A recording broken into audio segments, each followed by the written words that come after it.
మీ ఏం IT AI job అయితే join next it challenge. Job తెచ్చుకోండి, 5 లక్షలు తీసుకోండి. హాయ్ అండి. హలో అండి. ఎలా ఉన్నారు? అద్భుతంగా ఉన్నాను. ఫస్ట్ ఒక పాజిటివ్ నోట్తో స్టార్ట్ చేద్దాం. అంటే ఈ ఇయర్ 2025 కన్నప్ప, మనోజ్కి మిరాయ్, నెక్స్ట్ దక్ష మీకు రాబోతుంది. ఇవన్నీ ప్లాన్ చేసి జరగవండి.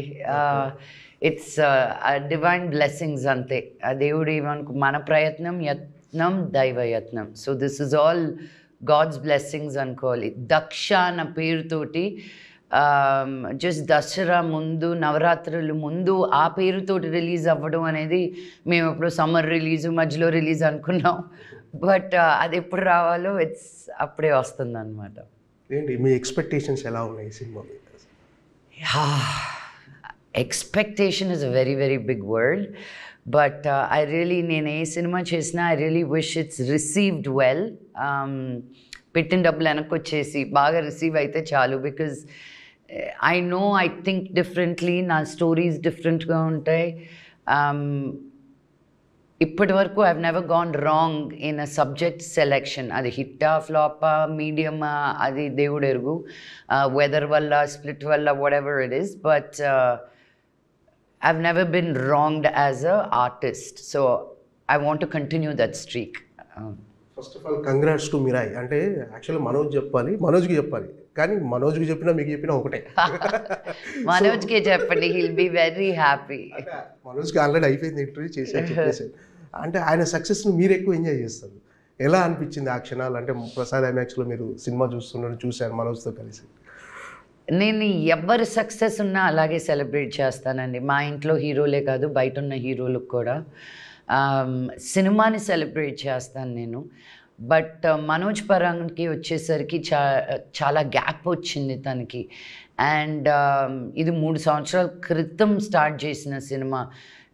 అక్కడ దాకా వచ్చేది, మళ్ళీ ఇంకేదో గ్యాప్ వచ్చేది ఇక్కడ దాకా. అండ్ సినిమా అల్టిమేట్గా ఎలా రిసీవ్ అవుతుందా అనేది you don't know. And this success is like a real true blessing and comeback for him. So I am the most happiest. He deserves his success. Of course. Of course. Okay. ఆ సినిమాలో మీకు బాగా నచ్చింది ఏంటి అసలు? మిరాయిలో మనోజ్ క్యారెక్టరైజేషన్లో అంటే చాలా settled performance. అవును, నేను అదే అన్నాను. మనోజ్ని మెచ్యూరిటీ తెలుస్తుంది. నువ్వు రాత్రి పగళ్ళు చూసే షోలు, టీవీలు, సినిమాలు, what you absorb and what you learn is coming through. Because he such తుంటరి ఫెలో ఆల్ ద టైమ్. ఎప్పుడు జోవియల్గా హై ఎనర్జీతో ఉండే వ్యక్తికి స్క్రీన్ మీద కూడా ఆ ఎనర్జీతోటి రావాలి అనుకుంటారు. బట్ ఆ ఎనర్జీ కూడా ఆ సటిల్ యాక్టింగ్లో భలే చూపించాడు. ఐ థింక్ నాకు మనోజ్ని పక్కన పెట్టండి, తేజాని పక్కన పెట్టండి, శ్రీయాన్ అందరినీ పక్కన ఒక దగ్గర పెడితే డైరెక్టర్ గారికి చేతులెత్తి నమస్కరించాలి నిజంగా. బికాజ్ అంత కన్విక్షన్ తోటి, ఒక పాట లేకుండా ఇంత పెద్ద మ్యాగ్నమ్ ఆపస్ తోటి ఎంతమంది దగ్గర తిట్లు తినాల్సి వచ్చిందో, ఎంతమందిని కన్విన్స్ చేయాల్సి వచ్చిందో నాకు తెలీదు. బట్ అల్టిమేట్గా ఒక సాంగ్ లేకుండా కథ పరంగా ఆ కథ మాకు అర్థమయ్యేటట్టు. బికాజ్ మేము కూడా చాలా అటెంప్ట్స్ చేసాం అలాంటి స్టోరీస్లో. బట్ ఎక్కడో ఒక దగ్గర ఎక్కడో పడిపోతుంది. బట్ కథని అల్లే కొద్దీ ముందుకు తీసుకెళ్తూ బాబా నాకు పిచ్చెక్కిచ్చారు కార్తిక్ మటుకు. I was very very very impressed with him. Confusion లేదు. అండ్ ఆ జటాయు వచ్చిన ఆ సీజీ వర్క్ కానీ, మిగతా సినిమాలు కూడా హీరోలను పెట్టి గ్రీన్ మ్యాట్ వెనకాల పెట్టేసి చాలే అనుకుంటారు. అక్కడ ఒళ్ళు మండుతుంది నాకు. అంటే జనాల్ని పిచ్చోళ్ళు చేస్తున్నారు కదా అని. బట్ హీ రియలీ ఒక ఆడియన్ని ఎలా లవ్ చేశాడో సినిమాని చూసి తెలుసుకోవచ్చు. So my 100 marks goes to Karthik garu. And ఇంకా కాస్ట్ అంతా కమింగ్ టు ద సేమ్ బుట్టా because of him. Ya. Daksha ఈ సినిమా విషయంలో మీకున్న ప్రెజర్ ఏంటి? అంటే ఈ సినిమాకు ప్రొడ్యూసర్ కూడా మీరు ఎలాంటి ఆ ప్రొడ్యూసర్ బాధలు మీకే అర్థమవుతాయండి బాబు. అఫ్ కోర్స్ ప్రతి సినిమాకి ఉన్న ప్రెషర్ ఈ సినిమాకి కూడాను. బట్ ఈ సినిమా ఫినిష్ చేసి ఒక 1 year పైన అయింది. అండ్ ఇదిగో వచ్చేస్తున్నాం రిలీజ్కి, అదిగో వచ్చేస్తున్నాం రిలీజ్కి అన్నప్పుడు అదే మనం అనుకున్నదల్లా మనం అనుకున్నట్టు జరగదు కదా. సో ఈరోజు ఈ సినిమా రిలీజ్ అవుతుంది అనడానికి ఫస్ట్ అండ్ 100 వరకు credit goes to my director గారు. బికాజ్ మధ్యలో నేను నిరాశపడ్డాను, అబ్బా ఇంత కష్టపడాలా అని. ప్రొడ్యూస్ చేసిన ప్రతిసారి ఇలాగే అనుకుంటాను, రిలీజ్ అయిన 2వ వారానికి కథలు ఎత్తుకుంటాను మళ్ళీ. బట్ నన్ను నేను గివప్ చేసి అలా నిరాశపడినప్పుడు నన్ను నిజంగా ప్రోత్సహించి ముందుకు తీసుకొచ్చింది మటుకు వంశీనే. అండ్ అది చెప్పకపోతే తప్పవుద్ది. బికాజ్ వంశీ గానే నాకు నిజంగా నా అండగా ఉండుండకపోతే I did not have the strength like Daksha to bring Daksha out. Yeah. ఇప్పుడు పరిస్థితులు చాలా మారిపోయాయి. నాన్ థియేటికల్ రైట్స్ విషయంలో కానీ, బిజినెస్ విషయంలో కానీ, అంటే చాలా గ్యాప్ తర్వాత ప్రొడ్యూస్ చేశారు కదా సినిమా. ఎలా అనిపించింది ఎక్స్పీరియన్స్? దూల తీరుతుందండి. ఎలా ఉంటుంది? దూల తీరుతుంది. ఇంతకు ముందైనా అందరూ తెలిసిన వాళ్ళు, ఒక సినిమా అంటే ఒక కష్టం తెలుసు, సర్లే పాప నువ్వు ఇంత కష్టపడ్డావు, ఇంత ఇవ్వలేను, ఇంత ఇచ్చుకుంటాను అని. ఇప్పుడు ఈ కార్పొరేట్ వరల్డ్లో ఒకరు సినిమా తీని వాళ్ళు వచ్చేసి లైఫ్లో ఎప్పుడో ఎక్కడో ఒక it's so frustrating. But that is today we're dealing with AI, right? We dealt with telephones, landline నుంచి cell phone, pager to cell phone to computers and laptops and iPads. I guess you just have to keep up with what the world, లోకం ఎలా ఉందో అలా మారుతూ ముందుకెళ్ళాలి తప్ప ఇంకా complaint చేస్తుంటే అక్కడే ఆగిపోతాం. ఇంకా అంటే ఒక సినిమా బ్యాక్గ్రౌండ్ ఉండి, ఒక పెద్ద నేపథ్యం ఉండి, అన్ని కంట్రోల్ చేయగల కెపాసిటీ ఉండి కూడా మీకే ఇలా అనిపిస్తే కొత్త వాళ్ళ పరిస్థితి ఏంటి? కొత్త నిర్మాతల పరిస్థితి? కొత్త వాళ్ళకి ఈజీగా ఉంటుందండి. నాకే ఒక డబుల్ ఎడ్జ్ సోర్డ్ అంటారు కదా, ఇటు తిప్పినా కాస్తుంది, అటు తిప్పినా తెగుతుంది. So it is not as easy as the optics కనిపించినంత ఈజీ కాదు ఈ narrative. So you should ask all the women who are in front of the camera. మీరు నిహాన్ అడిగినా ఇలాగే చెప్తుందేమో. You know it's not so easy. మా ఆశ ఒకటి, మా టాలెంట్ ఒకటి, బట్ రియాలిటీ ఇంకొకటి. But that is life. And ఉన్నదాంతో నావిగేట్ చేసుకుంటూ వెళ్ళాలి ముందుకు. సాధారణంగా మంచు లక్ష్మి గారు చేశారంటే అందులో కమర్షియల్ యాంగిల్తో పాటు ఒక చిన్న సామాజిక దృక్కోణం కూడా ఉంటుంది. సో ఈ సినిమా అలాంటి కథైనా, ఎలాంటి కథ దక్ష అనేది? అసలు అంటే ఇంతకుముందు చాలామందికి వాల్యూ ఇచ్చేదాన్ని సినిమాలో. ఈ సినిమాలో నాకు నేనే ఇచ్చుకున్నాను. అంతే, just putting my self in the four front. Because that Daksha is that. నన్ను అంటే నేను కాదు, సినిమా పరంగా ఇది నేనుగా ఎన్నుకుంటే ఇంత స్క్రీన్ టైం నేను ఎప్పుడూ నా కోసం ఎన్నుకోలేదు. నేను ఎప్పుడు ఎక్కడైనా వస్తే అలా మెరుపు తీగలాగా రావాలి, ఏదో చెయ్యాలి, ఏదో ఆ క్యారెక్టర్ పరంగా నేను ఆ సినిమాలో నేను ఏంగా చూశాను. కానీ ఇది నాన్నగారు తీసుకొచ్చిన కథ నాకు. సో ఆయన ఎన్విజన్ చేసిన, he envision me like this. So interval బ్లాక్లో నన్ను నేను చూసుకున్నప్ప నేనైనా నేను సిగ్గుపడిపోతూ ఉంటాను అనమాట నాకు. బట్ ఐఎమ్ గ్లాడ్ దట్ ఒక కథగా అనుకొని సినిమా తీసి whatever the issues where మేము ఒక రిలీజ్ డేట్ వరకు రాగలిగాము అని. Mythri films is releasing the film. నేను కూడా కాలరే పుష్ప, మిర్రాయ్, దక్ష అనుకుంటూ. ఏంటంటే ఈ కథలో మెయిన్ ఎసెట్ ఏంటి? అసలు ఈ కథను మీరు చెప్పాలనుకుంటానికి కారణం ఏంటి అసలు? అండి, there is a lot that's happening an our world right now in terms of, ఇప్పుడు మనం ఎవరింటికి వెళ్ళినా కోవిడ్ నువ్వు వ్యాక్సినేషన్ తీసుకున్నావా లేదా, ఒజంపిక్ తీసుకుంటున్నావా లేదా, ఇప్పుడు సన్నపడిపోయిన అందరి గురించి మోంజారా తీసుకుంటున్నారా, ఒజంపిక్ తీసుకుంటున్నారా. ఒజంపిక్ హ్యాస్ వన్ బిగ్ 5,000 మంది they are suing Ozempic right now in America. పడుకొని నిద్రలేస్తూ కళ్ళు కనిపించకుండా నిద్రలేస్తున్నారు. So it is all proven. ఇది మనం ఏదో తగ్గిపోతాం, అందంగా ఉందా అని యూనో మనం ఒజంపిక్ అండ్ మొంజారా వేస్తున్నారు. But we really don't know what is the side effects. But మనం అంత ఈజీగా ఏదో ఒక ఇన్స్టెంట్ రిజల్ట్ కోసం we're so quick in changing our opinion. But మనకు అనేది ఒక ఆయుర్వేదం ఉంది, మనకు అనే మర్మ అనేది ఉంది. మన కలరిపైటు అనేది it was you know given to the world before. మొన్న మిరాయ్ దాంట్లో చదువుతూనే వన్ ఆఫ్ ద 9 people అశోకుడు పంపించినప్పుడు హ్యూమన్ టచ్తో ఉండే ఫైటే జూడో అనేది. సో అది ఇంకా ఈస్టర్న్ కంట్రీస్కి వెళ్ళి మళ్ళీ మనం వెనక్కి తెచ్చుకుంటున్నాం. So we've spread so much, and do we really, so really questioning that anamata. And మనకు బయట ఉన్న సొసైటీలో అలోపతికి మనది అనుకున్న ఆయుర్వేదానికి డిఫరెన్స్ ఏంటి, and why are they stops right they, because money is so easy in allopathy. Pharmacy mafia అలాంటి ఏమన్నా link? It's a medical crime thriller.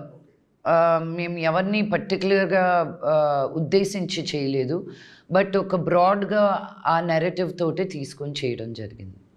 So మీరు అన్నప్పుడు అంటే మనకున్న ఆయుర్వేదం కానీ, యోగా కానీ, మెడిటేషన్ ఇవన్నీ ఎక్కువ మీరు ఫాలో అవుతుంటారు కదా డెఫినెట్గా.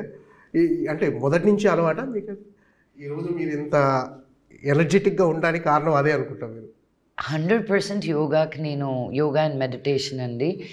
బికాజ్ నీలో ఉండే ఆ సౌండ్ తగ్గిపోయినప్పుడు నీలో కళ ఎక్కువ పెరుగుతుంది అంటారు. సో నేను యోగా కూడా అమెరికా వెళ్ళాక నేర్చుకున్నా.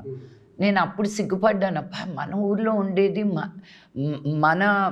మన విద్య ఇది, ఇక్కడ వాళ్ళు మనకంటే బాగా చేస్తున్నారు. నన్ను అడిగేటవాళ్ళు questions, how do you do this pose అని. ఐమ్ లైక్, వాళ్ళు అస్యూమ్ చేసేసి నువ్వు ఇండియా నుంచి వచ్చి నీకు యోగా తెలియకపోవడం ఏంటి అని ఒక చిన్న చూపు వాళ్ళకి. సో ఆ ఈగో పరంగా నేర్చుకొని ఐ ఫెల్ ఇన్ లవ్ తప్ప, అండ్ ఆ మ్యాజిక్ నేను టేస్ట్ చేశాక I can't stop talking about it. So I want everybody to do it. Yoga చేస్తే మటుకు నీకు లైఫ్లో ఉన్న ఆ పీస్ఫుల్, ఆ ఫ్లెక్సిబిలిటీ, ఆ లైట్నెస్ బాడీలో ఇంక దేంట్లోనూ రాదండి మీకు. సినిమా విషయానికి వస్తే ఇప్పుడు అంటే జనాలు ఓటీటీ వచ్చిన తర్వాత థియేట్రికల్ ఎక్స్పీరియన్స్ ఉన్న సినిమాలు మాత్రమే చూస్తున్నారు, సోషల్ డ్రామాల కంటే ఎక్కువ. సో ఈ సినిమాలో ఓటీటీని ఓవర్కమ్ చేసి థియేటర్కి వచ్చి ఎక్స్పీరియన్స్ చేసే అంత కంటెంట్ ఏముంది అనుకుంటున్నారు మీరు? మధు గారు, మీకు కూడా తెలుసు, ఏ సినిమా చేసినా రిలీజ్ లేనిదే ఓటీటీ తీసుకోవట్లేదు.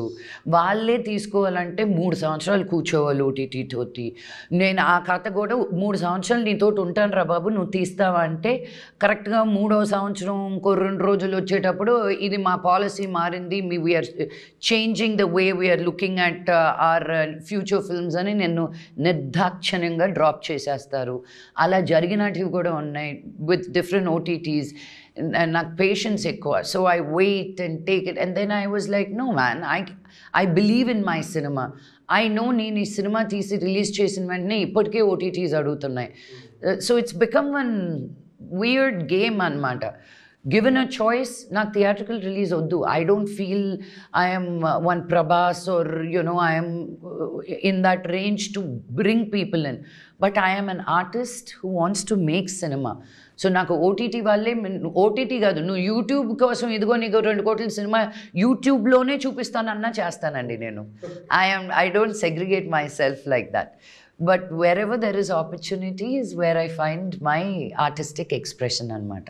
మీ పోలీస్ ఆఫీసర్గా నటిస్తున్నారు, ఏంటి అంటే ఎవరైనా ఇన్స్పిరేషన్ ఆ క్యారెక్టర్ చేయడానికి అని? విజయశాంతి గారు, ఎవరికి లేదు చెప్పండి, కర్తవ్యం. నేను ఐపీఎస్ ఆఫీసర్ అయిపోదాం అనుకున్నాను, తర్వాత తెలిసింది అబ్బాలంటే చదవాలి నువ్వు అని. ఓ కోపం వచ్చి కొట్టేస్తే సరిపోదా అనుకోవాలి. But obviously she was a big inspiration. That movie was a big inspiration. And there were many scenes between Parchuri Venkateswara garu and Vijayashanti garu Kartavyam సినిమాలో. అవి లైఫ్ లెసన్స్గా చాలా నేను ఇన్స్పైర్ అయినట్టువి ఉన్నాయి.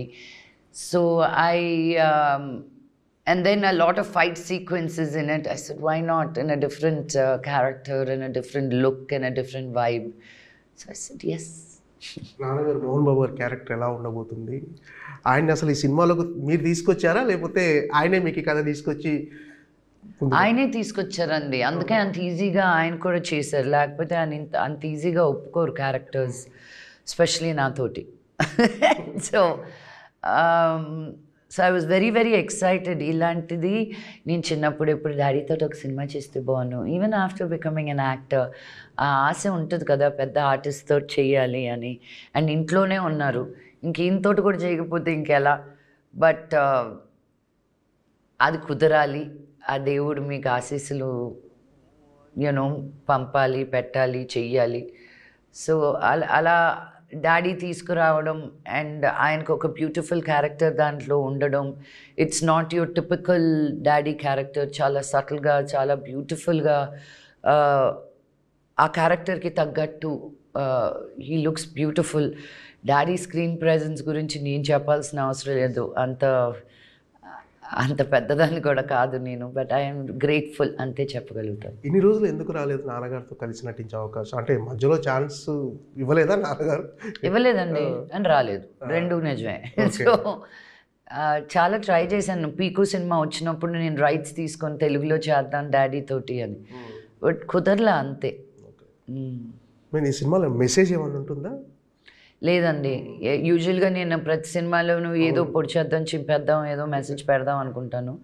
బట్ ఈ సినిమాలో just doing a film on medical crime thriller, ఒక entertainment పరంగానే. But by the end of the film you do question, should you stand up for, నువ్వు బిలీవ్ అయిన దానికి నువ్వు నిలబడాలా, లేకపోతే just let the society do what it's due అనేది you do question yourself. అంటే ఇంతకుముందు చేసిన మెసేజ్ ఓరియంటెడ్ సినిమాలు సరైన ఫలితం ఇవ్వకపోవటం వల్లే వద్దనుకున్నారంటే జనాలు అసలు రిసీవ్ చేసుకోవట్లేరు అనే కాన్సెప్ట్. ఏమంటే ఎవరికి ఏం కావాలో అలా తెలుసండి. ఇప్పుడు నేను చెప్పిన నేను బోధించేసరికి ఎవరు వినేటట్టు లేరు. ఎవరు బోధన వాళ్ళకు ఉంది. Especially today with your internet and your Instagrams and YouTube shorts, మీకు న్యూసే ఇన్ షార్ట్స్ అని వచ్చేస్తుంది, వరల్డ్ న్యూసే. So I think people have a వాళ్ళకే చాలా జరుగుతుంది వాళ్ళ లైఫ్స్లో. మనం బోధించాల్సిన అవసరం లేదు, వాళ్ళని ఎంటర్టైన్ చేస్తే చాలు అన్న దీనికి వచ్చున్నాను నేను. అంటే లక్ష్మీప్రసన్న గారు ఎలాంటి క్యారెక్టర్ అయినా చేయగలరు అవలీలగా, అంటే ఆ క్యారెక్టర్లో ఫిట్ అయిపోతారు మీరు. కానీ ఎందుకు రైటర్స్ మీకు తగ్గ క్యారెక్టర్స్ రాయట్లేరని అనిపిస్తుంది అప్పుడప్పుడు? 100% అనిపిస్తుంది. నేను చాలా ఫీల్ అవుతాను, ఎందుకు సుకుమార్ గారు నాకు కథ రాయట్లేదు, ఎందుకు త్రివిక్రమ్ రాయట్లేదు. నేను అనుకునేది 100 అనుకుంటాను, బట్ వాళ్ళకు కూడా అనిపించాలి కదా. బట్ నో కంప్లైంట్స్ అండి. నేను కంప్లైంట్ చేస్తూ వెళ్తే I will be a very negative, hating, angry person. అలా కూడా ఒక ఫేజ్లో ఉన్నాను నేను. అండ్ ఆ ఫేజ్లో ఉన్నప్పుడు నన్ను నేను ఎంజాయ్ చేయలేదు. సో నాకు షాంపెయిన్ అండ్ క్యావియారే ఉండాలనుకుంటే తప్పు. ఎప్పుడు నాకు లెమన్స్ ఇచ్చినప్పుడు లెమనేడ్ చేసుకోవడం కూడా తెలియాలి. So I mean that lemonade stage, that's okay. అంటే మీ మీద వచ్చే ట్రోల్స్ని ఎలా రిసీవ్ చేసుకుంటారండి మీరు? అంటే మామూలుగా అసలు చాలా ఈజీగా తీసేసుకుంటారా, లేకపోతే ఇగ్నోర్ చేసేస్తుంటారా? ఏమండి, నన్ను ఎంత పొగుడతారో అంత ట్రోల్స్ ఉంటాయి. సో నేను పొగడుతూనే చూడాలా, ట్రోల్స్ని చూడాలా? I like to concentrate on the positive. ఒక ఏనుగు వెళ్ళేటప్పుడు కుక్కలు చేరి అరుస్తాయంట, వెనక్కి తిరిగి ఎంత దూరం అని ముందుకు నడుస్తాం, అరిచే వాళ్ళు అరుస్తారు. మన ధ్యేయం మనం అనుకొని మనం ముందుకు వెళ్తూనే ఉండాలి. మన వెనక నుంచి అరుస్తారు కానీ వెనక నుంచి అరిచినప్పుడు మనం ఒక అడుగు ముందు ఉన్నట్టే కదా. I'm happy right there. కానీ పాజిటివ్ వైపు మీరు అంటే కొంతమందికి మీరు చెప్పే సజెషన్స్ కావచ్చు చాలామందికి చాలా ఉపయోగపడతాయని తెలిసింది. అంటే ఫర్ ఎగ్జాంపుల్, అంటే మనోజ్ అంటే మీ ఓన్ బ్రదర్, కానీ మనోజ్ కూడా మన ఇంటర్వ్యూలో చెప్పాడు, ఇక చాలు ఈ లైఫ్ అనిపించినప్పుడు అక్క దగ్గరికి వెళ్తే చెప్పేసరికి గట్టిగా కౌలించుకుని ఏడ్చేసింది, ఒక థెరపిస్ట్ దగ్గర జాయిన్ చేసింది. సో ఈరోజు నేను ఇలా ఉండడానికి కారణం అక్క అని చెప్పాడు, నా ఇంటర్వ్యూలో చెప్పాడు. ఇవన్నీ కూడా చెప్పాడు. వీ ఆల్ నీడ్ హెల్ప్ అండి. లైఫ్ అనేది ఏంటో మనకి పుట్టిన తర్వాత ఏదో కొన్ని నేర్పిస్తారు, కొన్ని మనమే అనేసుకుంటాం చెప్పకుండానే.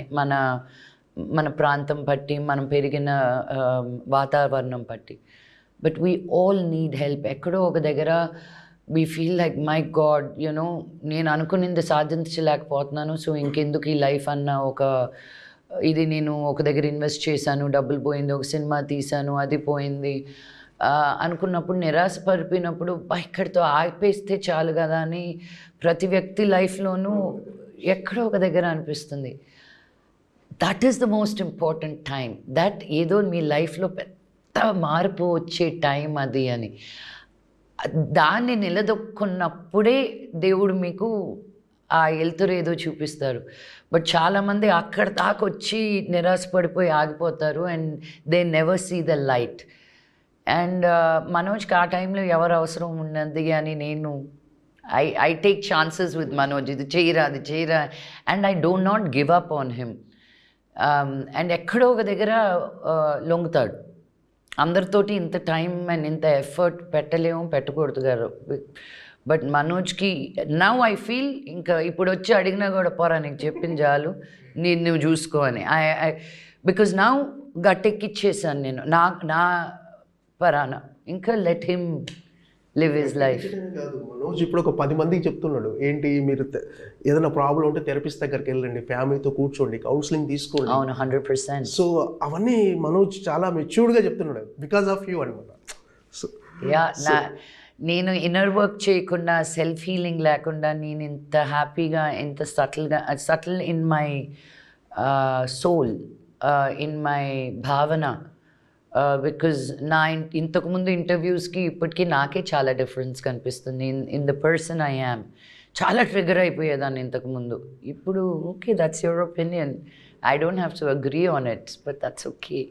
And all that strength came from నేను ఎవరో, who am I? Ramana Maharshi గారు అదే అంటారు, నువ్వెవరో నువ్వు తెలుసుకో. Who are you? అంతే. Who am I? I am అని నువ్వు చెప్పుకోగలిగినప్పుడే నువ్వేంటో నీకు అర్థమవుతుంది. బట్ ఐ యామ్ దిస్ అనేది మనం చాలా చెప్పుకోలేము. I am so and so's daughter, so and so's ఇది దాన్ని ఏమంటారు, అవుట్ రీచ్ చేస్తాం కానీ మనం ఓన్ చేసుకోం. అక్కడే వచ్చే ప్రాబ్లం. మనం ఓన్ చేసుకుంటే then life becomes little bit more easier. Easy అని మటుకు అన్న life, it's very very difficult. You need to learn how to navigate through it. అంటే మామూలుగా మీరు ఉమెన్ ఎంపవర్మెంట్ కానీ ఇలాంటి ఇష్యూస్లో చాలామందికి హెల్ప్ చేయటం కానీ పెద్దదానికి రియాక్ట్ అవుతుంటారు. సో ఏదో ఒకటి మీరు ట్విట్టర్లో పెట్టడం కానీ దానికి సమ్ రియాక్ట్ అవుతుంటారు. ఇది అంటే ఇలా కంటిన్యూ చేయడం అనేది అంటే మీ సెల్ఫ్ సాటిస్ఫాక్షన్ కోసమా, లేకపోతే ఎనీథింగ్ అంటే జనాలు అవేర్నెస్, అంటే సొసైటీలో అవేర్నెస్ తీసుకురావడానికి? 100% అవేర్నెస్ అండి. నేనేదో రైట్ అనుకునేది మీకు రైట్ అనిపించాల్సిన అవసరం లేదు. బట్ నాలా ఆలోచించే వాళ్ళు కూడా చాలామంది ఉన్నారు. And especially being in the position of power, if you do not stand up for something, then what is your life for?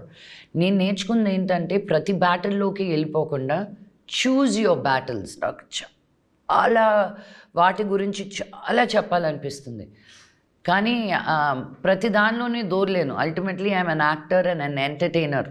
నా పరిధి ఏదో నేను నేర్చుకొని, but certain things that are ఇంకా నాకు నిద్ర రావట్లేదు అనేటివి I definitely come out and talk about it.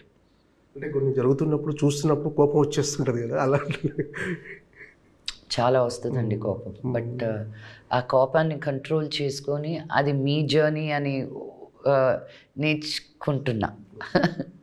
అంటే మీరు అన్నట్టుగా ఎందుకు తెలుగు వాళ్ళకు అవకాశాలు ఇవ్వట్లేరు సరిగా, మన దర్శక నిర్మాతలని ఒక చిన్న కామెంట్ చేశారు నిన్న. చిన్నది కాదండి, లౌడ్గానే చెప్తున్నాను. నాకే కాదు, నేను నన్ను అనట్లేదు. ఇంతకుముందు మన తెలుగు యాక్టర్స్ కానీ, డైరెక్టర్స్ కానీ, ప్రొడ్యూసర్స్ కానీ అందరూ పాన్ ఇండియా సినిమాస్ తీసిన వాళ్ళే. ఎందుకో మరి మన తెలుగు వాళ్ళు మన తెలుగు యాక్టర్స్ని ప్రోత్సహించడంలో ఎందుకు జంకుతారు? నేను అనసూయని చూసినప్పుడల్లా ఎంత హ్యాపీ ఫీల్ అవుతాను. యూనో, ఐ నో తన్ని ఎంతమంది ఎన్నే అంటారు అని. She's really an inspiration for me. ఎంతమందినైనా తొక్కుకొని తనకు నచ్చినట్టు తను ఉంటుంది చూడు, hats off to her. But చాలామంది ఆ భయంతో మనం పరదాలేసేసుకొని వెనకాల ఆగిపోతూ ఉంటాం. అండ్ మనుషుల్ని బయటికి రానివ్వట్లేదు. బికాజ్ ఎవరికి ఊరికి ఎంత అని వింటాం, మనకి ఎందుకు వచ్చిందిలే అని వదిలేసుకుంటాం మనం. బట్ అది దాటుకొని బయటకు వచ్చే వాళ్ళంటే నేను ఇన్స్పైర్ అవుతూ ఉంటాను అనమాట. So it's an open question. మీరు ఒక హిందీ అమ్మాయిని తీసుకొచ్చి 6 నెలలు ట్రైనింగ్ ఇచ్చే బదులు ఒక తెలుగు అమ్మాయికి ఇవ్వండి. అట్లీస్ట్ ఆ భాష, భావన, మీనింగ్ ఆ పిల్లకి అర్థమవుతుంది కదా. దట్స్ మై బాధ, అంతే. అంటే చాలామంది హీరోలు కానీ, ప్రభాస్ గారు కావచ్చు, నెక్స్ట్ ఎన్టీఆర్, వీళ్ళందరితో మీరు చాలా ఫ్రెండ్లీగా ఉంటారు. అందరితో వాళ్ళకు మంచి సజెషన్స్ కూడా ఇస్తుంటారేమో మీ పాటలు. ఎవరికి సజెషన్ ఇచ్చేదాన్ని కాదండి, నేను అందరినీ సెలబ్రేట్ చేసేదాన్ని. Who am I to give any success celebrate చేస్తుంటారు. Of course that I will do. But ఎవరికి ఉద్దేశాలు ఇవ్వడము ఇవి అంత టైం వేస్ట్ పనులు వద్దు ఎవరికి. ఓకే, యాక్చువల్ లక్ష్మీ ప్రసన్న గారు ఎలాంటి క్యారెక్టర్స్ కోరుకుంటున్నారు? అంటే మీ గురించి ఎలాంటి క్యారెక్టర్స్ రాయాలనుకుంటున్నారు మొత్తం రైటర్స్ కానీ, డైరెక్టర్స్ కానీ? మీరు అనుకునేది అసలు ఇలాంటి క్యారెక్టర్లు చేయాలని ఉంది అనుకుంటే వాళ్ళకు కూడా ఒక ఐడియా ఉంటుంది ఇలాంటివి రాయాలేమో లక్ష్మీప్రసన్న నేను ఇన్ని క్యారెక్టర్స్ చేశాను, నేను ఒకటి చేసింది ఇంకోటి చేయలేదు, మళ్ళీ నేను వచ్చి ఇలాంటి చేయాలి అని నేను అనుకోకూడదు కదా. I want a good director to see that in me and say, మా వంశీ గారు అంటుంటారు ఇలాంటి సినిమా మీకు పడలేదండి, మమ్మల్ని ఎప్పుడూ చూడలేదండి అని అనుకుంటుంటాను నేను. ఇది ఏముంది పెద్ద, but even that the getup కానీ, ఆ లుక్ కానీ, ఆ యాటిట్యూడ్ కానీ, I guess people have not seen me in a character like that. But నాకు నేను ఇది అని చెప్పలేను. I like to play all characters really. I enjoy, that is the challenge for me to ఇది నేను చేయగలగనా లేదా అన్నీ ఆ క్యారెక్టర్లోకి వెళ్ళి దాన్ని రియల్ చేయడం అనేది నాకు ఇష్టం. అంటే దక్ష విషయానికి వస్తే అసలు ఈ సినిమాలో అంటే ఆడియన్స్ ఏ మైండ్ సెట్తో వచ్చి చూడాలనుకుంటున్నారు? ఏ మైండ్ సెట్ పెట్టుకున్నాకండి, వచ్చామా ఎంటర్టైన్ అయ్యామా, ఒక మంచి సినిమా చూసామా వెళ్ళామా, నేనేమి బోధించట్లేదు, మీ తల తినట్లేదు, జస్ట్ వచ్చామా, it's a crime thriller, get entertained, go home and go to sleep, by some popcorn in the beginning of the movie, అంతే. సినిమాలు చేస్తున్నారని కరెక్ట్ అయ్యారు? తెలుగు తమిళ్లో ఒకటి చేస్తున్నానండి, అండ్ హిందీలో I just finished one show, it came out on Amazon called Traitors, and ఇంకో 2 సబ్జెక్ట్స్లో we're working on it right now. Other లాంగ్వేజ్లో అండి, తెలుగు అదర్ లాంగ్వేజ్లో చేస్తున్నారు? తమిళ్ తెలుగు ఒకటి చేస్తున్నాను, it's dual language, and then there is another one that I'm working on Telugu. Okay అండి, all the best. Thank you Madhu garu. Super hit అవ్వాలని మనస్ఫూర్తిగా కోరుకుంటున్నాను. Thank you, means a lot. Producer కూడా బాగా డబ్బులు రావాలి. Thank you. ఈ సెప్టెంబర్ 19th దక్ష థియేటర్లోకి రాబోతుంది. సో అందరూ దక్ష సినిమాని చూసి ఎంజాయ్ చేయండి. Thank you. And for more videos, please subscribe to iDream. Please subscribe to iDream. Please subscribe iDream. And please subscribe to iDream. For more videos, subscribe to iDream. please like, share and subscribe to the channel. Congratulations, iDream. Subscribe to iDream. Subscribe to iDream. So subscribe to iDream Media. iDream ki iDream team andarki huge congratulations. Please subscribe iDream Media. Please subscribe to iDream. Subscribe iDream. Please subscribe to iDream. iDream అంటే నా కళల ఛానల్ను subscribe చేసుకున్న నోరు తిరుగుతలేదు, మీరైతే గంట గుర్తు కొట్టండి. For more such videos, please subscribe to iDream. Subscribe to iDream. Please subscribe to iDream. Please subscribe iDream Media. Please do subscribe to iDream. Please subscribe to iDream Media. For best entertainment and information, please subscribe iDream. And don't forget to subscribe to iDream.